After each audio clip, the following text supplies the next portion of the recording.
ሰላም ጤና ይስጥልን ውድ አድማጭ ተመልካቾቻችን የማል ሚዲያ ፖለቲካይስ ፕሮግራማችን ነው። በዛሬው ዝግጅቴ ላይ የአማራ ፋኖ በጎጃም መሪ የሆነው ዘመነ ካሴ ይዞት የወጣው መግለጫ አለ።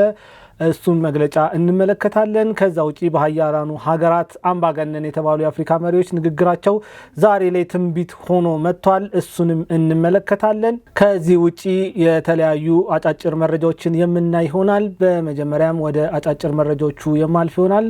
ከአፍታ ቆይታ በኋላ ወደ ፕሮግራም ይመለሳለሁ። የትም እንዳትሄዱ።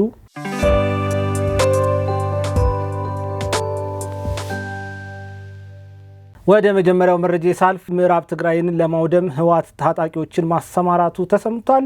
ምዕራብ ትግራይ ሳይመለስ በትግራይ ላይ ምርጫ አይካሄድም የሚል አዲስ የጦርነት መቀስቀሻ ይዞ ብቅ ያለው ጽንፈኛው የህወሓት ቡድን በምዕራብ ትግራይ በሱዳን ድንበር መዲና እና ሸሪና ላይ የሚገኙ የአርሚ 7 ታጣቂዎችን ለጦርነት እንዲዘጋጁ ትዕዛዝ መስጠቱ ተሰምቷል። የአርሚው የፖለቲካ ጉዳይ ኃላፊ ወዲ ፊዳል የተባለና የ702 ኮር ሎጂስቲክ ኃላፊ ወልደ ገብርኤል እና ሌሎች 6 አመራሮች በኤርትራ በኩል አድርገው ወደ ትግራይ መግባታቸው ታውቋል። እንግዲህ ህወሓት በትግራይ ድጋሚ ጦርነትን ለመቀስቀስ እየሰራ ነው። ይሄ የትግራይን ወጣት፣ የትግራይን እናቶች፣ የትግራይን አባቶች ዳግም ወደ ስቃይ የሚከት ነው። በትግራይ ምንም አይነት ጦርነት መካሄድ የለበትም የሚሉ ወጣቶች ቢኖሩም ህወሓት ግን አሁንም በትግራይ ከፍተኛ የጦርነት ቅስቀሳዎችን እያደረገ ይገኛል። ከዛሬ 3 ዓመት በፊት በነበረው ጦርነት ላይ በትግራይ ምርጫ ካልተካሄደ ማንም በእኛ ላይ መወሰን አይችልም ብለው ነበር ወደ ጦርነት የገቡት። አሁን ደግሞ ምርጫ አይካሄድም በሚል ወደ ጦርነት ለመግባት ሰፊ ዝግጁነት እያደረጉ ይገኛሉ የሚል መረጃዎች ወጥቷል። የሁለቱ የሰላም ጸሮች ፕሬዝዳንት ምክክሮችን እናያለን። ፕሬዝዳንት ኢሳያስ አፈወርቂ ኢትዮጵያ የባህር በር ጥያቄ ካቀረበችበት ማግስት ጀምሮ አስመራ ላይ ከቆዩበት ጊዜ ካይሮ የተመላለሱበት ጊዜ ይበልጣል ብንል ማጋነን አይሆንም። ከ2 ሳምንት በፊት ወደ ግብፅ አምርተው ከሴራ አጋራቸው ፕሬዝዳንት አብዱል ፈታህ አልሲሲ ጋር መምከራቸው ይታወሳል። ያለፈው የኢሳያስ አፈወርቂ የ5 ቀናት የግብፅ ቆይታ በካይሮ የሚገኙ ኤርትራውያን በግዳጅ ወደ ሀገራቸው በመመለስ ለጦርነት ግብዓት ማዋል ላይ ያጠነጠነ እንደነበረም ለማወቅ ተችሏል ማለት ነው። እንግዲህ ኤርትራ በከፍተኛ ሁኔታ ለጦርነት እየተዘጋጀች ነው የሚለው መረጃችን ይሄ ነው። ወደሚቀጥለው መረጃ ስናልፍ የሰላም ውጤት በጎንደር ላይ መታየት ጀምሯል የሚል መረጃ እናገኛለን። በጎንደር ዙሪያ ሲንቀሳቀሱ የነበሩ ታጣቂዎች የሰላም ስምምነትን ተቀብለው ወደ መንግስት እጃቸውን እየሰጡ እንደሆነ ተሰምቷል። ይህንን የሰላም አየር ተከትሎ በከተማዋ ለረጅም ጊዜ ተጥሎ የቆየው የሰዓት እላፊ ገደብ መነሳቱም ተገልጿል። የከተማዋ የጸጥታ ሁኔታ በመሻሻሉና አስተማማኝ ሰላም በመስፈኑ የከተማው ነዋሪዎች ያለምንም ስጋት 24 ሰዓት መንቀሳቀስ እንደሚቻል እና መጪውን የጥምቀት በዓልም በደማቅ ሁኔታ ለማክበር ሰፊ ዝግጅት እየተደረገ መሆኑ ተነስቷል። የከተማዋ አስተዳደርም ለዚህ ከፍተኛ እንቅስቃሴ እያደረገ ይገኛል። እንግዲህ ሰላም ለሁሉም አስፈላጊ ነው። በጎንደር የታየው ሰላም በጎጃምም በሸዋም በወሎም ተካሂዶ የአማራ ህዝብ ማረፍ መቻል አለበት። ላለፉት 5 ዓመታት በተለያዩ ጦርነቶች ምክንያት እረፍት ያጣው የአማራ ህዝብ ሰላም ያስፈልጓል። ለሰላም ደግሞ ሁሉም አካል በጎ እጃቸውን ሊዘረጉ ይገባል ማለት ነው። ወደ ቀጣይ መረጃ ሳልፍ ግብጽ በናይል ጉዳይ ላይ ያደረገችውን ስምምነት እንመለከታለን። ግብጽ በናይል ጉዳይ ላይ ያደረገችው ስምምነት ህጋዊነት የጎደለው ነው ስትል ኢትዮጵያ መግለጫ ሰጥታለች። ግብጽ ከህዳሴው ግድብ ጋር በተያያዘ ሐሰተኛ ትርክቶችን ለአረብ ሊግ ሀገራትና ለዓለም አቀፍ ማህበረሰብ በመንዛት ኢትዮጵያ ላይ ዲፕሎማሲያዊ ጫና ለመፍጠር ስትጥር ቆይታለች የሚለው የኢትዮጵያ መግለጫ አሁንም በተመሳሳይ መሰረተ ቢስ ክሶችን እያቀረበች ትገኛለች ይላል። እንግዲህ ይሄ መግለጫ ግብጽ ከተለያዩ ሀገራት ጋር በተናጠል ያደረገችው ስምምነቶችን በዓለም አቀፍ የውሃ ህግ መሰረት ግልጽነት የጎደለውና ትክክለኛ ያልሆነ የናይል ተፋሰስ ሀገራትን ያገለለና የኢትዮጵያን ብሔራዊ ጥቅም የሚጎዳ በመሆኑ ሀገራችን ፈጽሞ የማትቀበለው አካሄድ ነው የሚል መግለጫን ኢትዮጵያ አውጥታለች ማለት ነው። እንግዲህ ሀገራችን ታላቁ ኢትዮጵያ ህዳሴ ግድብን ከገነባችበት ጊዜ አንስቶ በተለያዩ የዓለም ሀገራት ላይ ግብጽ ስትከሳት ቆይታለች። ኢትዮጵያም የተለያዩ የዓለም አቀፍ ህጎችን በማንሳት ከግብጽ ጋር ስትከራከር ቆይታለች። ግብጽ ግን አሁንም በኢትዮጵያ ላይ ያላት ጠላትነት አልቆመም። ኢትዮጵያም ለግብጽ ክሶች ተገቢው መልስ እየሰጠች በህጋዊ መልኩ እየሄደች ትገኛለች። ወደፊት የተፈነጠረ አንድ ነገር ድጋሜ ወደ ኋላ ይመለሳል ተብሎ አይታሰብም። የኢትዮጵያ መንግስትም በኢትዮጵያዊነቱ ያለው እሳቤ እጅግ ከፍተኛ ስለሆነ ወደ ኋላ ተመልሶ ከግብጽ ጋር ፍርሃት ውስጥ ይገባል የሚል እሳቤ የለም። ያንንም የሚያደርግ መንግስት እንደሌለ መታሰብ መቻል አለበት ማለት ነው። እንግዲህ ለዛሬ የነበሩኝ አጫጭር መረጃዎች እነዚህ ይመስላሉ። አሁን በቀጥታ ወደ ዕለቱ አጀንዳ የማልፍ ይሆናል። ወደ ዕለቱ አጀንዳ ሳልፍ የአማራ ፋኖ በጎጃም መሪ ሆነው ዘመነ ካሴ መግለጫ አውጥቷል። እንግዲህ እነ ዘመነ ካሴ ካወጡት መግለጫዎች መካከል ብዙ ነገሮች ከህወሓት ጋር እየተመሳሰሉ ይገኛሉ። እነዚህ የአማራ ፋኖ በጎጃም ምክንያቱም የአማራ ፋኖ በጎጃም ከህወሓት የተለያዩ ነገሮችን ወርሷል። አንደኛ የወረሰው ነገር ምንድነው? ሰውን አረመናዊ በሆነ መልኩ መግደል፣ ማሰቃየትን ከህወሓት ወርሷል። ሁለተኛ ሌብነትን ወርሷል። ሶስተኛ እቆምለታለሁ የሚሉትን ማህበረሰብ ማሰቃየትን ከህወሓት ወርሷል ማለት ነው። አሁን ደግሞ ሌላ ከህወሓት የወረሰው ነገር ምንድነው? ተደጋጋሚ መግለጫዎችን ማውጣት ነው ከህወሓት የወረሰው ማለት ነው። የአማራ ፋኖ በጎጃም የፌዴራል መንግስቱ ምንም ነገር ቢያደርግ ወዲያውኑ መግለጫ ማውጣት የሚወዱት የህወሓት አባላቶች እንግዲህ ለነዘመነ ቡድንም ይህንን አውርሰዋቸዋል። እነዘመነም ከጥቅምት ወር አንስቶ እስከ ህዳር ወር መጨረሻ ብቻ 7 ይፋዊ መግለጫዎች አውጥተዋል። በየቀኑ ደግሞ የተለያዩ መልእክቶችን በነ አስረስ ማረ በማርሸት ጻዬና በዘመነ ካሴ እንዲሁም በሌሎች አክቲቪስቶቻቸው ይናገራሉ ማለት ነው። እንግዲህ ይሄ የአማራ ፋኖ በጎጃም የአማራን ህዝብ ሲያሰቃይ ከነበረው ከህወሓት ብዙ ነገር እየወረሰ ይገኛል።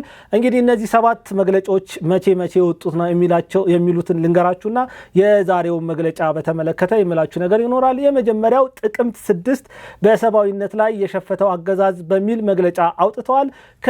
ከዛ በኋላ ደግሞ ጥቅምት 22 ቀን በቁርጠኛ ተጋድሎ እንጂ ገዳይን በመለማመጥ ነፃ የወጣ ህዝብ በዓለም ላይ የለም በሚል ሌላ ይፋዊ መግለጫ አውጥቷል። ሶስተኛ በጥቅምት 30 ቀን ከአርበኛ ዘመነ ካሴ የተላለፈ መልእክት በሚል በዘመነ ካሴ ድምፅ የተላለፈ መግለጫ አለ። አራተኛ እንግዲህ ህዳር 15 ቀን ከአማራ ፋኖ ብሔራዊ ኃይል የተሰጠ መግለጫ የሚል ሌላ መግለጫ ወጥቷል ማለት ነው። ሌላ ህዳር 17 ገለልተኛ መርማሪ ቡድን ተቋቁሞ ምርመራ እንዲደረግ የሚል መግለጫ እንግዲህ በፋኖ ወጥቷል። ሌላ ድጋሜ ህዳር 26 የገጠምነው ጠላት የተሸነፈ ነው በሚል መግለጫ አውጥቷል። እንግዲህ ህዳር 30 ዛሬ የምንመለከተው ማለት ነው። ህዳር 30 ያወጡት መግለጫ ደግሞ የዕለቱ መልእክት በሚል ነው ያወጡት ማለት ነው። እነዚህ መግለጫዎች ስንመለከት ህወሓት በተለያየ ጊዜ እንግዲህ በቀኑ 3ም 4ም ሊሆን ይችላል መግለጫ ያወጣል። ፌዴራል መንግስቱ ምንም ነገር ይበል ለዛ ምላሽ ያወጣል ማለት ነው። ያው የዚህ ቡድን ደንገጡር የሆነው ደግሞ ፋኖ አሁን ከህወሓት ይህንን ሀሳብ ወስዶ ከጥቅምት 6 እስከ 30 ባሉት ጊዜ 7 ይፋዊ መግለጫዎችን አውጥቷል። ይህን መግለጫ ስንመለከት ከህወሓት ጋር በብዙ ነገር የወረሰው ነገር እንዳለ እንድንመለከት ያደርጋናል። በዛሬው መግለጫ ላይ ደግሞ ዘመነ ካሴ የትግል ምሰሶአችን ሲል ያስቀመጣቸው 4 ነገሮች አሉ። አንደኛው ጉልበት ወይም ክላሽ የማያቋርጥ ኃይል የሚል ሲሆን ሁለተኛው ዕውቀት ያስፈልጋል የሚል ነው። ሶስተኛ ጠንካራ ኢኮኖሚ ሳይገነባ የፖለቲካ ፓወር አይገነባም። ስለዚህ ኢኮኖሚያችንን መስራት መቻል አለብን የሚል የትግል ምሰሶአችን ነው ብሎ ካስቀመጣቸው ነገሮች መካከል ሶስተኛው ነው። አራተኛው ፈርሃ እግዚአብሔር የሚሉትን ነጥቦች አስቀምጧል ማለት ነው። እነዚህ 4 ነገሮች ፋኖ አዲስ ይዟቸው የመጣው የትግል ስልታችን ነው ብሎ ያስቀመጣቸው ነው። እስቲ እያንዳንዱን እንያቸውና በፋኖ ሁኔታ ውስጥ ምን ይመስላሉ የሚለውን ነገር እንመለከታለን ማለት ነው። እነዚህ 4 ምሰሶዎችን ስንመለከት የፋኖን ምግባር መግለጥ ብቻ ሳይሆን የፋኖን ትክክለኛ ባህሪም በደንብ ያሳያሉ። ከዚህ ውጭ ፍየል ወዲያ ቅዝምዝም ወዲህ የሚለውንም ተረት እንድናስታውስ ያደርጋል ማለት ነው። እስቲ በዘመነ ካሴ የተቀመጡ እያንዳንዱ ምሰሶዎችን እየተመለከትን እየፈተሽን እንሄድ ማለት ነው። የመጀመሪያው ጉልበት ወይም ክላሽ ሲሆን የማያቋርጥ ኃይል ሰላምን ከማይፈልግ ቡድን ሁልጊዜም ሊሰማ የሚችል ነገር ቢኖር ጉልበትና ክላሽ ነው ማለት ነው። እድሜ ዘመኑን መዋጋት የለመደ ሰው ከመዋጋት ውጪ ሌላ ነገር ሐሳብ አይመጣለትም ማለት ነው። የአማራ ማህበረሰብ ሰላም ወጥቶ ሰላም እንዲገባ አይፈልግም። ሰው ምንድነው ማድረግ ያለበት? ጉልበትን ክላሽን እንደ መሳሪያ መጠቀም መቻል አለበት። ማህበረሰቡን በማስጨነቅ በመዝረፍ የለመደውን ገንዘብ እንዳያጣ ማድረግ አለበት። ሰላም ሲኖር ስለሚጨንቃቸው ሁልጊዜም በትግል ስትራቴጂ ስም ሐሳቦችን እያመጡ እየነደፉ ያስቀምጣሉ ማለት ነው። ስለዚህ ዘመነ ካሴ ክላሽ ወይም ጉልበት ያስፈልጋል ሲል ዋነኛው ፍላጎቱ ለትግሉ ሳይሆን ክላሽ ወይም ጉልበት ያስፈለገበት ዋነኛው ሪዝን የአማራ ማህበረሰብ ሰላሙን እንዲያጣ፣ እንዳይረጋጋ፣ ሁሌም በፍርሃት ውስጥ እንዲቀመጥ፣ መንግስትን እንዳያምን ለማድረግ በየቀኑ እየወጡ እንደዚህ አይነት ነገሮችን ማድረግ አለባቸው። ሁለተኛ ከአማራ ፋኖ በጎጃም ጋር አጠቃላይ ከአማራ ፋኖ ጋር የማይሄድ ነገር ነው ያስቀመጡት። ዕውቀት ያስፈልጋል። ኦፍ ኮርስ ዕውቀት ያስፈልጋል። ግን እነ ዘመነ ካሴ የእውነት ዕውቀትን ይፈልጋሉ ወይ? ያንን በደንብ እስቲ ለማየት እንሞክር። ዘመነ ካሴ እኮ ለማያውቃችሁ ታጠኑ ማለት ነው። እነ ዘመነ ካሴን ለፋኖ እኮ ዕውቀት መርዙ ነው፣ ገዳዩ ነው። ዕውቀትን አብዝቶ ነው የሚጠላው። ዕውቀትን ያሳድዳል፣ ዕውቀትን ይገላል፣ ዕውቀትን ያጠፋል እንጂ ዕውቀትን አንድ ቀንም ደግፎ አያውቅም። አንድ ቀንም አበረታቶ አያውቅም። ሰው ካወቀ ጨለማቸውን ስለሚገፍባቸው እነሱ ዕውቀትን ዛሬ ላይ የትግላችን ምሰሶ ነው ብለው አመጡት። ግን ምን ሲያደርጉ ነው የቆዩት ነው። ወደ ኋላ መለስ ብለን እኮ ማየት እንችላለን። እንዴት ይረሳል? ቢረሳ ትናንትና እነዛን መምህራኖች የረሸኑትን እንዴት ይረሳሉ? ቢረሳ ያ ማህበረሰቡ አዋቶት በችግሩ በረሃቡ በጥማቱ የገነባውን ትምህርት ቤት አቃጥለው እኛ እየታገልን ማህበረሰቡ እንዴት ይማራል የሚል ንግግር በስልክ ሲያደርጉ የነበሩ ሰዎች ዛሬ ዕውቀት አስፈላጊ ነው ብለው መጡ ማለት ነው። እውነት ነው፣ ዕውቀት አስፈላጊ ነው። እኔ ዕውቀትን አያስፈልግም እያልኩ አይደለም። ግን ይሄ ቡድን ውሸታም፣ አጭበርባሪ፣ አታላይ፣ አደናባሪ ቡድን ነው። እስቲል እኮ በአማራ ክልል ውስጥ ትምህርት ቤቶች ዝግ ናቸው። 7 ሚሊዮን ተማሪዎችን መዘግባለሁ ብሎ የአማራ ትምህርት ቢሮ መመዝገብ የቻለ እኮ 2.3 ነው። ሌላው እኮ 5 ሚሊዮን የሚሞላ ተማሪ እኮ ትምህርት ቤት ውስጥ አልተገኘም። ይሄ የሆነው ዋነኛው ምክንያት ዕውቀትን ስለሚጠሉ ነው። ተማሪዎች እኮ በጊዜያቸው እንዳይማሩ ወንዶች በስደት እያለቁ ነው። ሴቶች ያለ ዕድሜያቸው እያገቡ ነው። ይሄ የሆነበት ዋነኛው ምክንያት ፋኖ ዕውቀትን ስለሚጠላ ነው። ፋኖ በዕውቀት ስለሚሞት ነው። መርዙ ነው፣ ገዳዩ ነው፣ እንደዛ ብሎ ነው የሚያስበው። መምህራንን መረሸን እንደ ክብር ነው የሚያየው። ተማሪዎችን ማስወገድ እንደ ደስታ፣ እንደ ሐሴት ነው የሚቆጥረው። በዛ ክልል እኮ ያሉ ተማሪዎች ነገ ከነጎዳ ከሌላው ማህበረሰብ ጋር እኩል እንዳይሆኑ እያሰራ ያለ ቡድን ነው ይሄ ቡድን ማለት ነው። ለምን ይሄንን እንረሳለን? ለምን ማህበረሰቡን ለማታለል በየጊዜው የትግል ስትራቴጂዎች እያለ የትግል ስልቶችን እያለ መግለጫ ማውጣት ያስፈልጋል? የማታለያ ስልቶች ቢል ይሄ ትክክል ነው። በዚህ ዘመን በዚህ በሰለጠነ ጊዜ በአማራ ክልል ውስጥ እንደመወለድ መረገም የለም። ምክንያቱም በሌላው ክልል ያሉ ህፃናት ትምህርት ቤት ሲሄዱ የአማራ ክልል ህፃናት ግን ከዛሬ ነገ ተገደልን በሚል ስጋት ውስጥ ነው ያሉት። ሞትን እያሉ ነው። የጥይት ድምፅን እየሰሙ ነው ያሉት። እነ ዘመነ ካሴ ሲፈልጉ ሱዳን፣ ሲፈልጉ ኤርትራ፣ ሲፈልጉ ግብፅ እየሄዱ እነሱ አይሞቱም፣ እዚህ ያለው ህፃን አይማርም፣ ይገደላል፣ ይሞታል። ስለዚህ ለነሱ ዕውቀት ገዳያቸው ነው በመጀመሪያም ደረጃ ማለት ነው። አይቀበሉትም። ውሸት ነው። ይሄ ማታለያ ነው። ፋኖ ዕውቀት የትግል ስልቴ ነው ብሎ ሲመጣ ማንን ነው የሚያታልለው? ተረሳሾ የሚለው ዘፈን እኮ ለነሱ ነው መዘፈን ያለበት። እንዴት ይረሳል? መረሳት የለበትም። ማህበረሰቡን እያታለሉ ማህበረሰቡን ሾርት ሚሞሪ ነው በሚል እሳቤ በየጊዜው እንደዚህ አይነት ነገሮችን እያመጡ ማጭበርበር አስፈላጊ አይደለም። ይሄ ቡድን ዕውቀትን በጣም አስበልጦ የሚጠላ ቡድን ነው። እውነታው ይሄ ነው። ዕውቀት ለነዚህ ቡድን የትግል ስልት ሆኗቸው አያውቅም። በጭፍን ነው የሚራመዱት።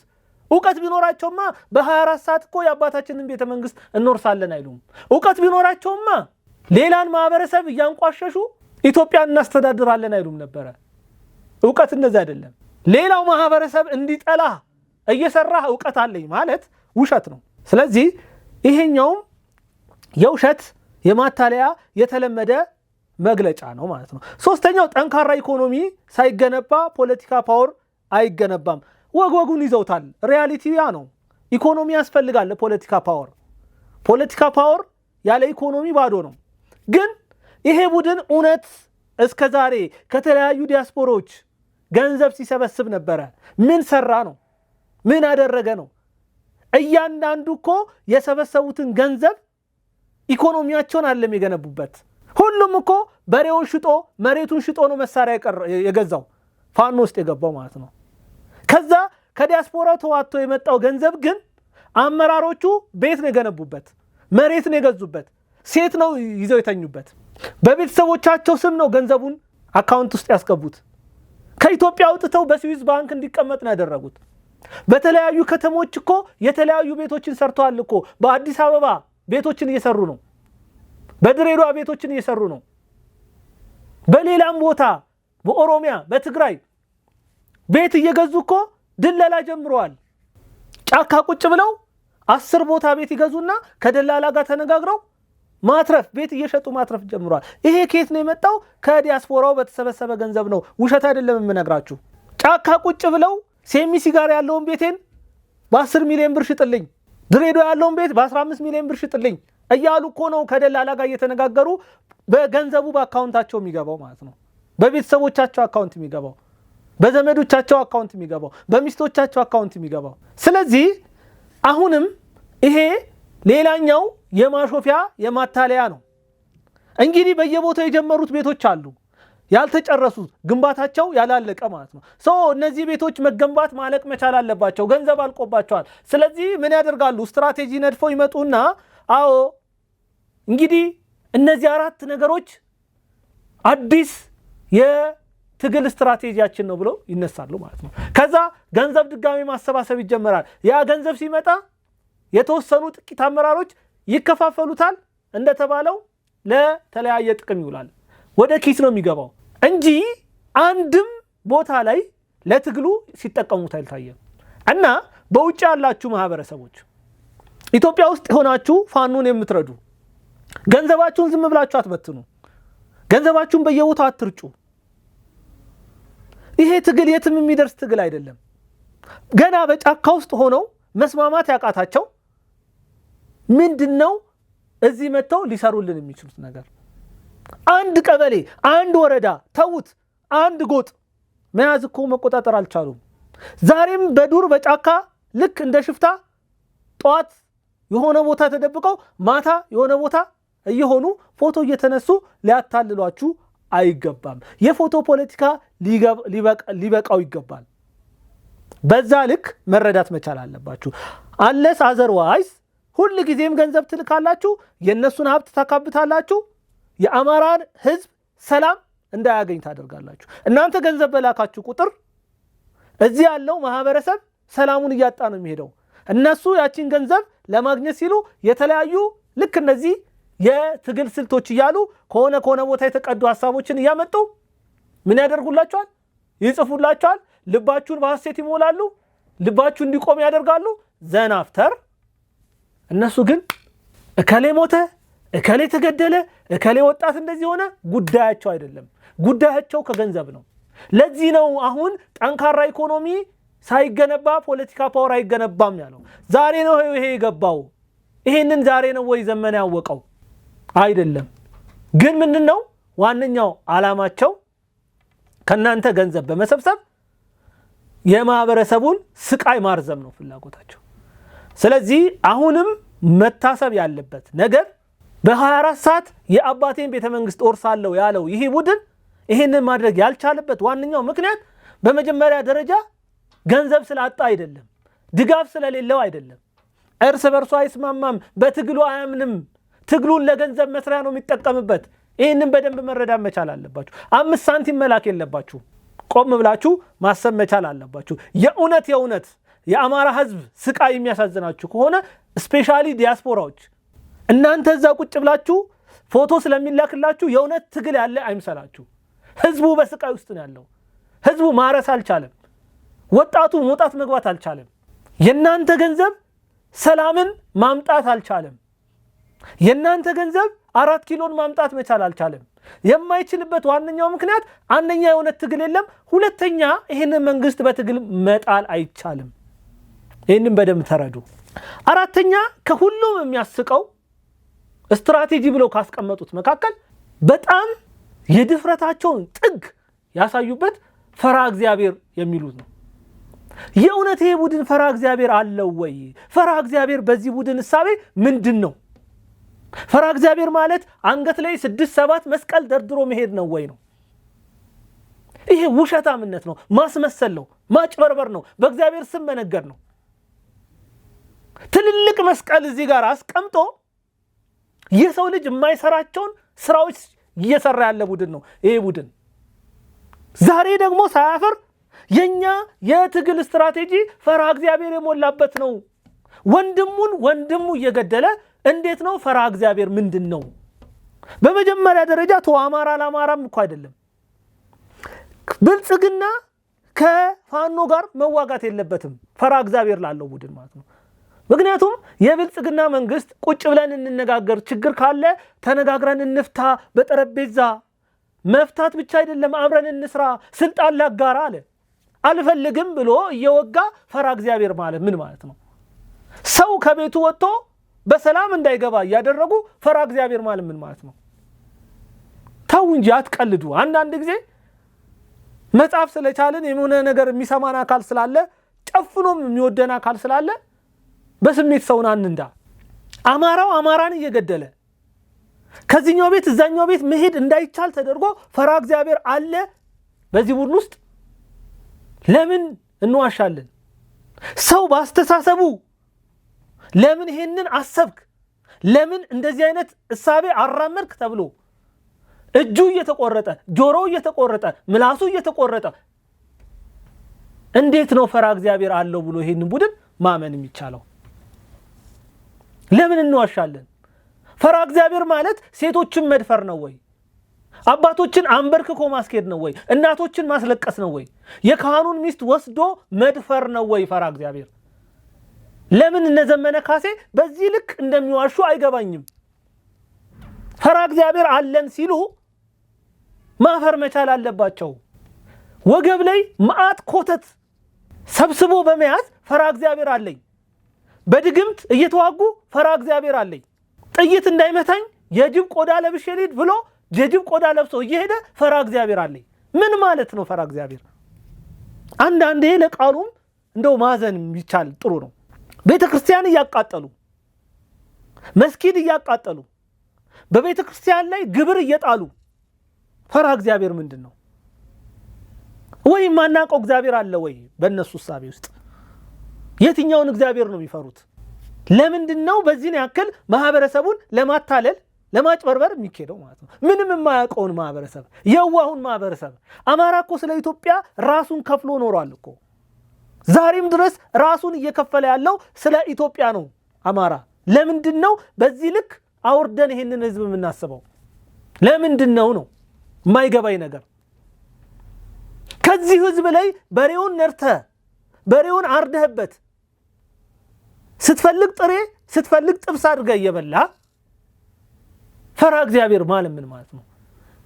ይሄ ምስኪን ህዝብ በአመት ውስጥ አንዴ እንኳን እንዳያርስ በጦርነት ጠምደኸው አምና ካቻምና ካስቀመጠው እህል ላይ ቀረጥ እየወሰድክበት ቀለብ እንዲሰፍር እያስገደድከው ፈራ እግዚአብሔር ማለት ምን ማለት ነው?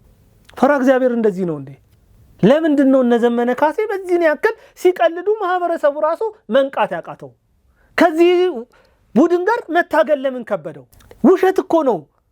ሹፌሮች እኮ በሰላም ወጥተው በሰላም መግባት አልቻሉም እኮ። የመንግስትን መኪና ስለነዱ ታግተው 100 ሺህ 200 ሺህ 300 ሺህ 1 ሚሊዮን ብር ካላመጣ አትለቀቅም እየተባሉ እየታገቱ እኮ ነው። የ80 ዓመት የ90 ዓመት ሰዎች እኮ ታግተው እኮ ብር እንዲያመጡ እየተጠየቁ ነው። ይሄ ውሸት ነው ወይ? ሐቅ እኮ ነው። ምድር ላይ ያለው እውነት ይሄ ነው። ይሄንን እውነት እንዴት ነው ልንክድ የምንችለው? የተለያዩ ተቋማቶችን በአማራ ክልል ያሉትን እያወደሙ ጸባችሁ እኮ ማለት ነው ከድንጋይ ጋር ሁላቱ ይጣላችሁ ያላችሁት እኮ ምንም ከማያውቅ ጉዝ አካል ጋር ሄዳችሁ እያቃጠላችሁ ፈራ እግዚአብሔር ማለት ምን ማለት ነው? ጥፍር መንቀል ትናንትና ህዋቶች ሲያደርጉት ሰቅጥጦን መስማት የከበደንን ነገሮች ዛሬ እናንተ በእጥፍ እያደረጋችሁ ፈራ እግዚአብሔር አለን ማለት ምንድነው ነው? አንድ ሴት ለ10 ለ15 እየደፈራችሁ የሴቷን መከራ እያበዛችሁ ፈራ እግዚአብሔር አለን ማለት ምን ማለት ነው? አንድ ካህን እኮ ሚስቱ ለካህኑ እኮ ቤተክርስቲያኑ ናት እኮ። ሚስቱን ደፍራችሁ ይሄ ሰው ካህንነቱን ማዕረጉን እንዲያጣ እያደረጉ ምን ማለት ነው ፈራ እግዚአብሔር ማለት? ይሄ ካህን እኮ ሚስቱ ከተደፈረች ከሚስቱ ከተለያየ በኋላ እኮ ካህን ሆኖ መቀጠል አይችልም። ያንን ታውቃላችሁ እኮ። ካህን ምን አይነት ክብር እንዳለው እያወቃችሁ የካህኑን ክብር የደፈራችሁ እኮ ናችሁ። ስለዚህ ፈራ እግዚአብሔር አለን ማለት ያሳፍራል። ውሸት ነው። ለምን የዚህን ያህል ውሸት መዋሸት ያስፈልጋል ነው? ፈራ እግዚአብሔር የሚለው ትርጓሜ ሌላ ነገር ኖሮት ነው? እኔ እየገባኝ አይደለም። ሀገር እኮ በውድ ዋጋ በውድ ዶላር ገዝታ የምታመጣውን ነዳጅ ቦቲ መኪናውን እኮ አስፋልት ላይ አስቁማችሁ በጥይት እየመታችሁ እንዳለ ነዳጅ እንዲፈስ ወደ መሬት እያደረጋችሁ የምትጫወቱ እኮ ሰዎች ናችሁ እኮ። እንዲህ አይነት ቀልድ እየቀለዳችሁ እንዲህ አይነት ስቃይ በማህበረሰብ ላይ እንዲደርስ እያደረጋችሁ ፈራ እግዚአብሔር አለን። ይሄ ውሸት ተረት ነው። ይሄ ሆን ብሎ ማህበረሰቡን ማታለያ ነው። ዘመነ ካሴ እያደረገ ያለው ነገር ግራ ያጋባል። ሲጀመር የት ነው ያለው ዘመነ ካሴ? ወጣቱ ለምን ይሄን አይጠይቅም? የእውነት ዘመነ ካሴ በትግል ውስጥ ነው ያለው?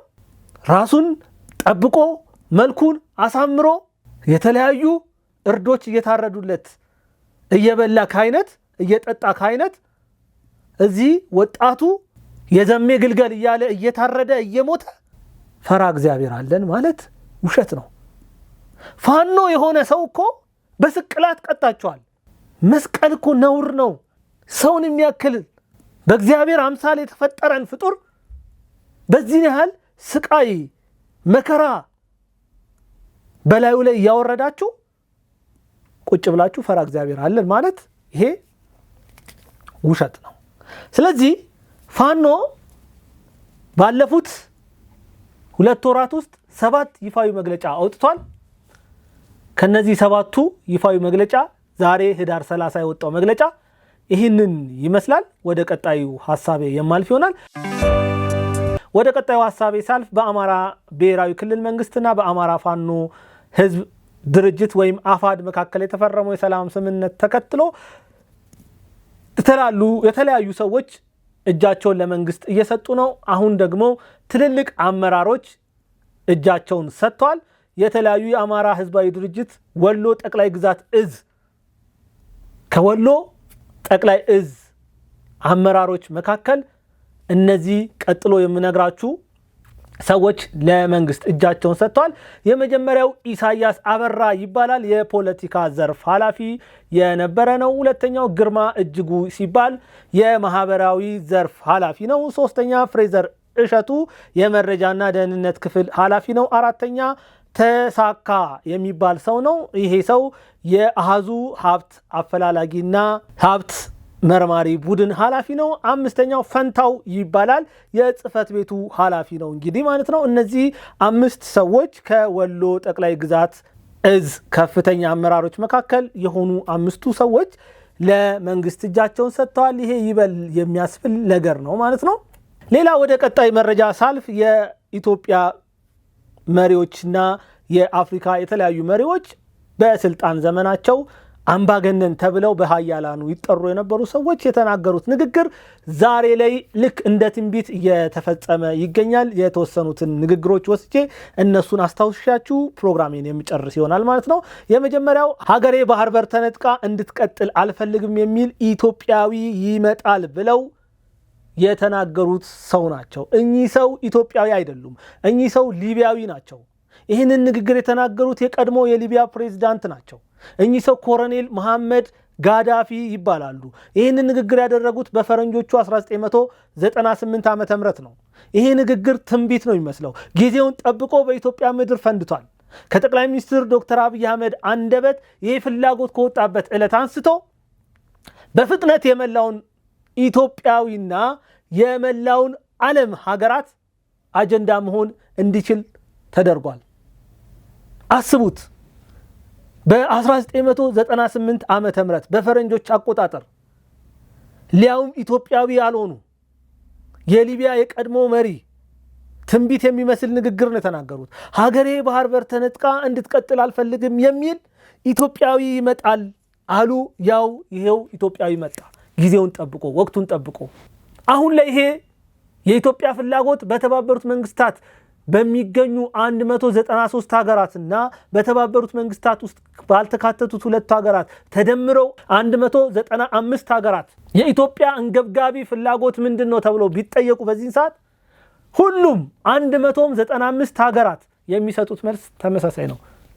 ኢትዮጵያ የባህር በር ፍላጎት አላት የሚል ምላሽ ነው የሚሰጧቸው። ይሄ ሳይታለም የተፈታ ህልም ነው። የዚህን ያክል በአጭር ጊዜ የዓለም አቀፍ ማህበረሰብ አጀንዳ እንዲሆን ማድረግ ተችሏል። ጊዜው ጠብቆ ጊዜውን ዋጅቶ ይሄ ጥያቄ በጠቅላይ ሚኒስትር ዶክተር አብይ አህመድ ተነስቷል። ማህበረሰብ ውስጥ ነበረ የሚያነሳለት ወደፊት የሚገፋለት ነበር የፈለገው። ያ የጨለመው ወቅት አለፈ። ያ አስጠሊታው ጊዜ፣ ያ ሀገርን የማይወዱ ግን ሀገርን የሚመሩ ሰዎች ጊዜያቸው አለፈባቸው። ዛሬ የኢትዮጵያ ጊዜ መጣ። የኢትዮጵያ ብርሃን ወጣ። ይሄ መሪ ይሄንን ጥያቄ ወደፊት አመጣ። የዓለም ሀያላን ሀገራት ደገፉት። በዚህ የተነሳ በአራቱም አቅጣጫ ከፍተኛ ውጥረት ውስጥ ገብቷል ኢሳያስ አፈወርቂ። ያቺን ሀገር ለ34 ዓመት ነው የመራት። የበኩርም ብቸኛ መሪ ነው ኢሳያስ አፈወርቂ ለኤርትራ። ይህ ሰው ለ4 ቀን ይፋዊ የሥራ ጉብኝት ወደ ሳውዲ አረቢያ ሪያድ ማቅናቱ ተሰምቷል። ይህንን ያረጋገጡት አቶ የማነ ገብረ መስቀል ናቸው። በይፋዊ ኤክስ ገጻቸው ላይ ነው ያስቀመጡት ማለት ነው። የተለያዩ ሀገራት በቀይ ባህር ላይ የጦር ሰፈር ለመገንባት ባላቸው ከፍተኛ ፍላጎት ውስጥ ምክንያት ከፍተኛ ድንጋጤ ውስጥ የሚገኘው ኢሳያስ አፈወርቂ ወደ ተለያዩ ሀገራት በተለያየ ጊዜ እየሄደ ይገኛል። ፕሬዝዳንት ኢሳያስ አፈወርቂ ለሳውዲ አረቢያ በተደጋጋሚ የተለያዩ አማራጮችን አስቀምጧል። ሳውዲ የኤርትራ ወደቦችን እንድታለማ ማለት ነው። ይሁን እንጂ በሳውዲ አረቢያ በኩል እንዲህ አይነት ፍላጎት የለም። በተደጋጋሚ ያንን ነገር አንስተዋል፣ እንደማይፈልጉ ተናግረዋል። ዛሬም ነገም ከነጎዲያም ኢሳያስ ወደዛ በሄደ ቁጥር ትልቅ ስጋት ከኢትዮጵያ ስላለበት ያንን ወደብ አሳልፎ ለነ ሳውዲ መስጠት ይፈልጋል። ያንን ነው እያደረገ ያለው። ለዛ ነው የሚሯሯጠው። እነ ሳውዲ ደግሞ በአሁኑ ሰዓት ከኢትዮጵያ መንግስት ጋር ጥሩ ቁርኝነት አላቸው። የተለያዩ ሀያላን ሀገራት ደግሞ የኢትዮጵያን የቀይ ባህር ፍላጎት ደግፎ ቆመዋል። ከነዛ መካከል አንደኛው አሜሪካን ናት። አሜሪካን ደግሞ ከሳውዲ ከኳታር እና ከተባበሩት አረብ ኤሚሬቶች ጋር አዲስ ፍቅር መስርታለች። አዲስ ግንኙነት ጀምረዋል። አዲስ ዲፕሎማሲያዊ ሂደት ውስጥ ናሉት እነዚህ ሀገራት ማለት ነው። አሜሪካን ለአረብ ዓለሙ ልቧን በሯን ክፍት አድርጋለች።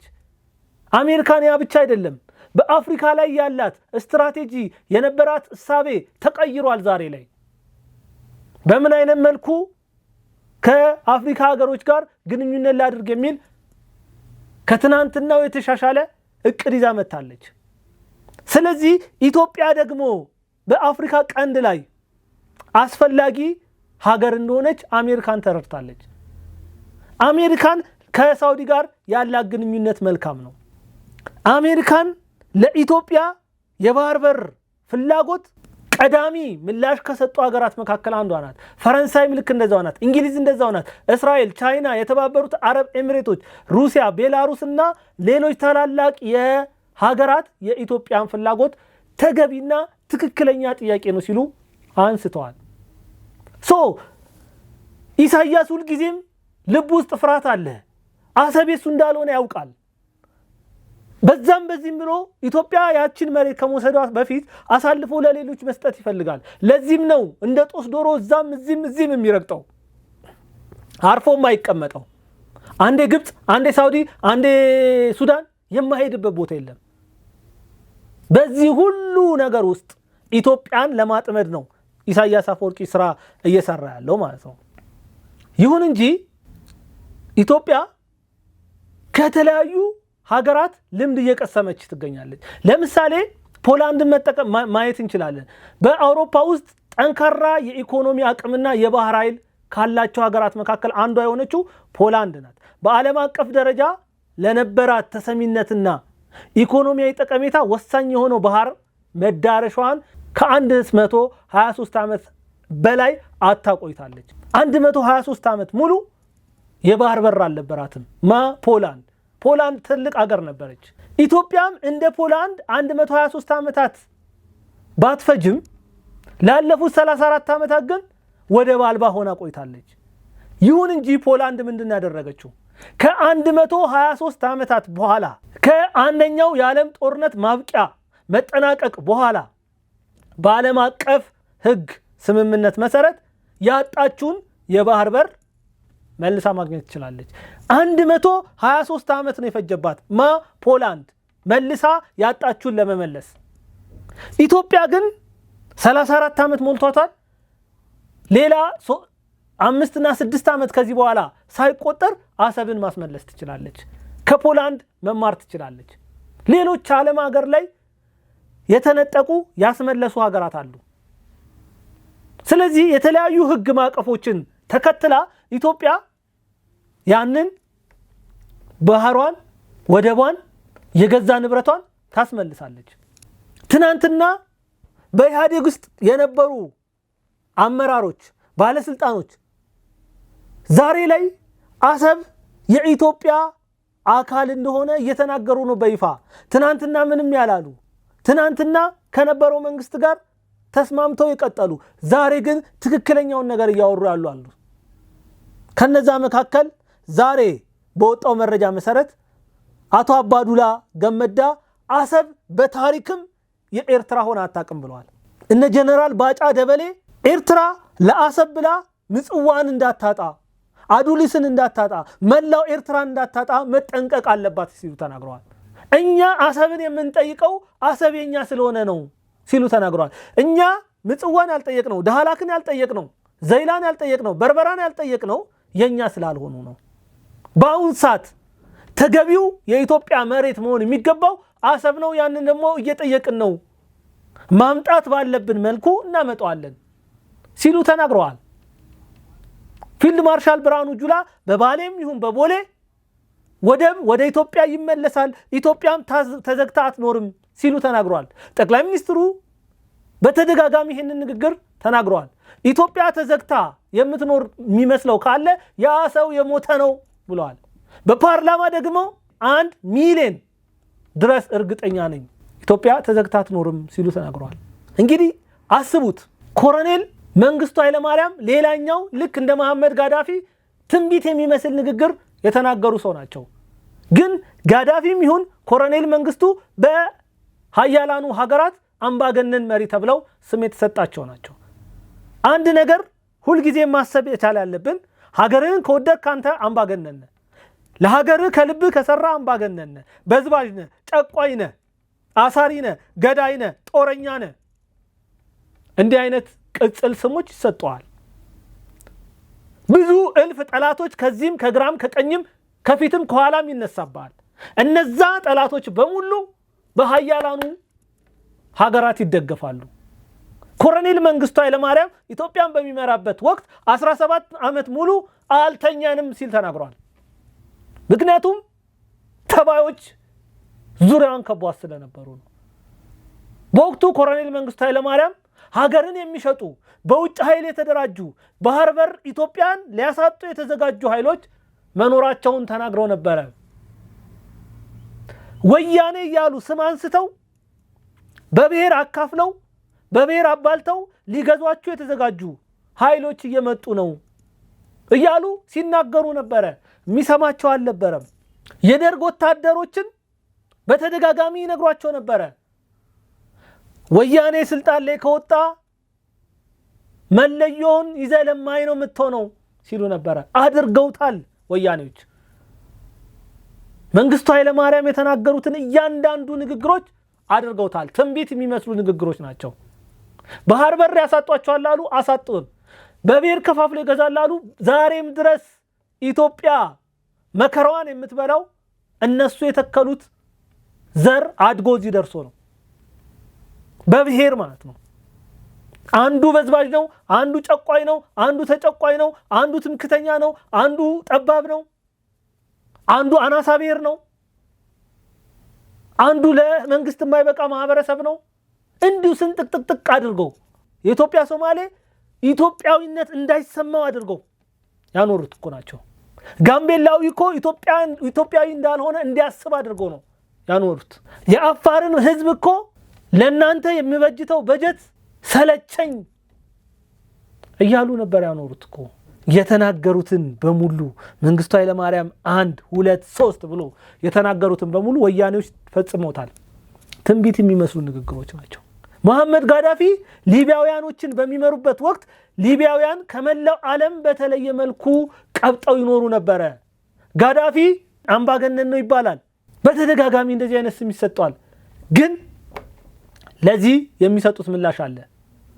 እኔ አምባገነን አይደለሁም፣ እኔ አምባገነን ሆኜ አላውቅም፣ እኔ ወደ ስልጣን ከመምጣቴ በፊት ሊቢያ የት ነበረች፣ አሁን የት ነው ያለችው እያሉ ይናገራሉ። በእኔ ዘመን የተራበ የተጠማና መድኃኒት መግዣ አጥቶ የሞተ ሊቢያዊ የለም።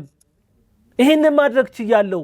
ይህንን ማድረግ አምባገነንነት ከሆነ አዎ አምባገነንነት ብለዋል።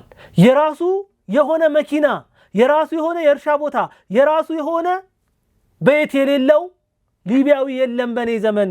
ያንን አድርጌያለሁ። ያንን ማድረግ አምባገነንነት የሚያስብል ከሆነ አዎ እኔ ጋዳፊ የእውነት አምባገነን ነኝ ሲሉ ተናግረዋል። አስቡት፣ ጋዳፊ በዚህ ሁሉ ብጥብጥ ውስጥ ሞት በራቸውን ያንኳኳ በነበረበት ሰዓት ዛሬም ድረስ ለሊቢያውያኖች አእምሯቸው ውስጥ የሚያቃጭልባቸውን ንግግር እንደ ትንቢት ተናግሮ ነበር። ጋዳፊ ንግግራቸውን ሲጀምሩ እንዲህ ነበር ያሉት: ለመላው ሊቢያውያን ማስተላለፍ የምፈልገው አንድ መልእክት አለኝ። ዛሬ ምዕራባውያን እናንተን እኔን እንድትወጉ ዘንድ እያስታጠቋችሁ ነው፣ እየደገፏችሁ ነው። ነገር ግን እውነት እላችኋለሁ አሁን እነሱን አምናችሁ በእኔ ላይ እርምጃ በመውሰድ ለምትሰሩት የከፋ ጥፋት መራር ዋጋ ትከፍላላችሁ አሉ። እውነት ጋዳፊ የተናገሩት ንግግር ጋዳፊ ከሞቱ ከአንድ ወር በኋላ ሁሉም ነገር በሊቢያ ታይቷል። ሊቢያ ውጥንቅጧን የወጣው እነዚህ መሪዎች ሀገራቸውን ይወዳሉ። ጋዳፊ ለኢትዮጵያ ጥሩ እሳቤ ላይኖረው ይችላል። ጋዳፊ ከአዲስ አበባ የአፍሪካ ህብረት እንዲነሳ ጠይቆ ሊሆን ይችላል። ግን ሀገሩ ላይ ሀገሩን የሚወድ መሪ ነው። መንግስቱ ኃይለማርያም ብዙ ጥፋቶች አሉት። ግን ሀገሩን በመውደድ መንግስቱ ኃይለማርያምን የሚስተካከል የለም። ወያኔ እኮ ሀገር ሲሸጥ ነው የኖረው። ዛሬም በተደጋጋሚ በጠቅላይ ሚኒስትር ዶክተር አብይ አህመድ እየተነገሩ ያሉ ንግግሮች አንድ ቀን ሄደው አድረው ይቆጩናል። ይህንን መሪ ልንረዳው ይገባል። ይህንን መሪ ልናስብለት ይገባል። ከዚህ መሪ እኩል አብረነው በእያንዳንዱ ህመሙ እየታመምን አብረነው ልንሰራ ይገባል። ኢትዮጵያን የሚወድ መሪ መጥቶልናል።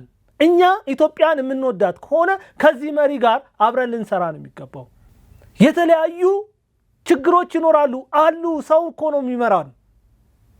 እንኳን ኢትዮጵያ ውስጥ አሜሪካን ውስጥ ችግር አለ።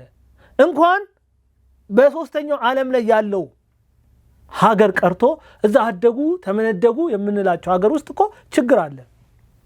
ግን ይሄ ችግር ከየት ነው የመጣው? ኢትዮጵያ ውስጥ የእውነት የመንግስት ችግር ነው ወይ ነው? በደንብ ዞር ብለን ወደ ኋላ ሄደን እንይ። ለምንድነው ኢትዮጵያ ውስጥ ተደጋጋሚ ችግሮች እየመጡ ያሉት? ለምንድነው በደርግ ዘመን የነበረው አይነት ችግር አሁን እየታየ ያለው? ለምን ኢህአዴግ ዘመን ላይ ይሄ ችግር አልነበረም? የእውነት የኢህአዴግ መንግስት ጎበዝ ስለሆነ ነው? የደርግ አስተዳደር ሰነፍ ስለሆነ ነው? የብልጽግና አስተዳደር ሰነፍ ስለሆነ ነው? ይሄንን በደንብ ማየት መቻል አለብን። አይደለም። የኢህአዴግ አስተዳደር ኦልሬዲ ግብጽ ናት በኢትዮጵያ ውስጥ የነበረችው። ምክንያቱም ለግብጽ ፍላጎት የተገዛ ግብጽ ባዘዘችው ልክ የሚራመድ መሪ በኢትዮጵያ ውስጥ ነበረ። ስለዚህ ሰላም ነው። በጥባጭ የለማ። በጥባጯ ኦልሬዲ ኢትዮጵያ ውስጥ ገብታ እየሰራች ነው የምትፈልገውን ስራ። አሁንስ ወደ ኢትዮጵያ እንዳትገባ ታደርጋለች።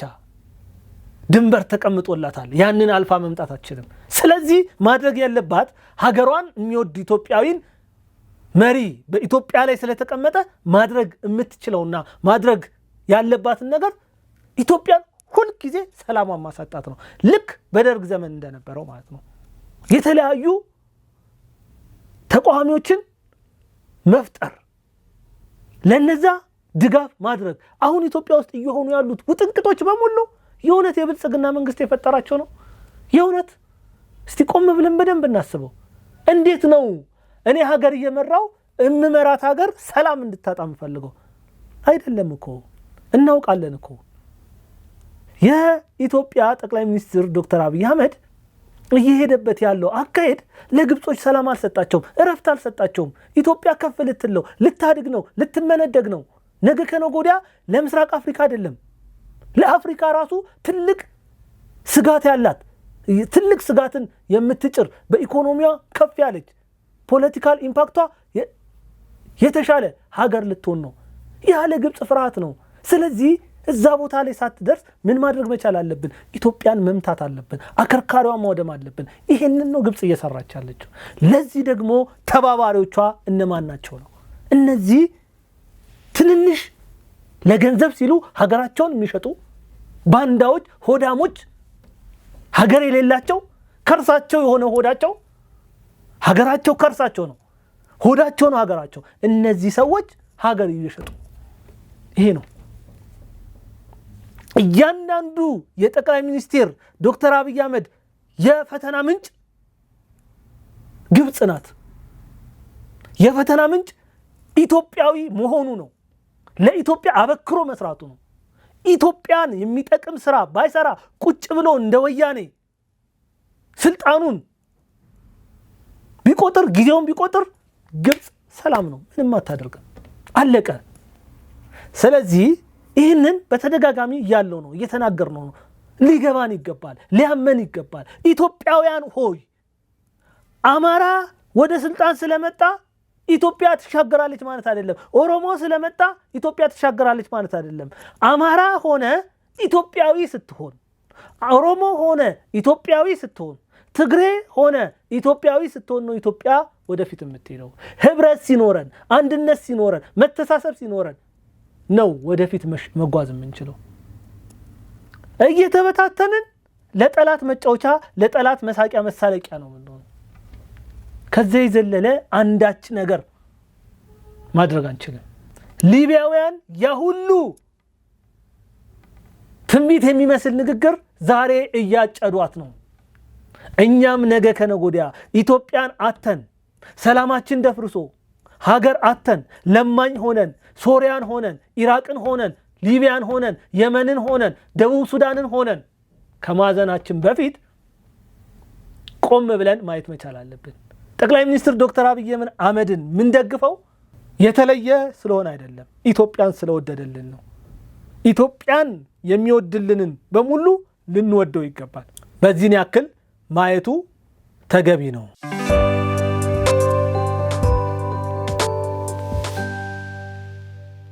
እንግዲህ ውድ አድማጭ ተመልካቾቻችን ለዛሬ የነበረኝ ፕሮግራም ይህንን ይመስላል። በሚቀጥለው በሌላ ሀሳብ የምመለስ ይሆናል። መልካም ጊዜ ይሁንላችሁ።